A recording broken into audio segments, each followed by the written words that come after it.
राजकोषीय समीकरण। सरकार सामाजिक आवश्यकताओं पर समझौता किए बिना लगातार हमारी राजकोषीय वचनबद्धताओं को पूरा करती रही है।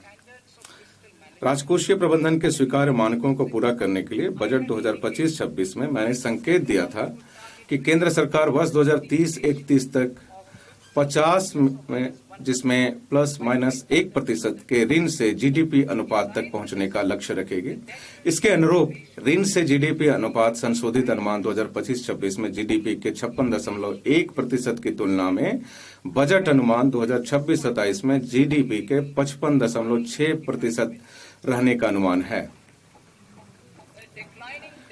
गिरता हुआ ऋण से जीडीपी अनुपात धीरे धीरे ब्याज भुगतान पर व्यय को कम करके प्राथमिक क्षेत्र के व्यय के लिए संसाधनों को मुक्त करेगा।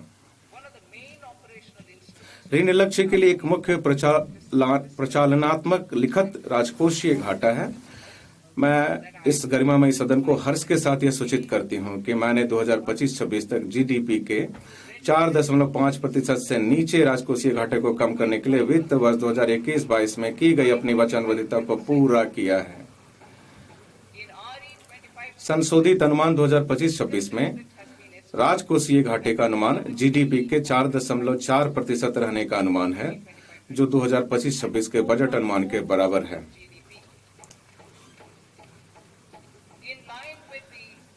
ऋण समेकन की नई राजकोषीय दूरदर्शिता पथ के अनुरूप बजट अनुमान 2026-27 में राजकोषीय घाटा जीडीपी का 4.3% होने का अनुमान है।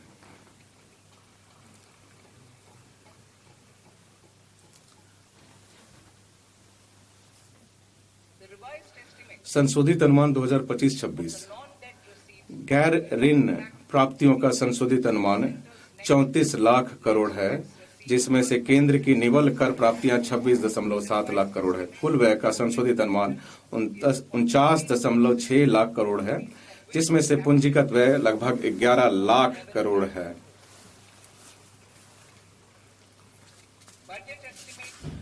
बजट अनुमान 2026-27 वर्ष 2026-27 की आते हुए गैर ऋण प्राप्तियां और कुल व्यय का अनुमान क्रमशः 36.5 लाख करोड़ और 53.5 लाख करोड़ है।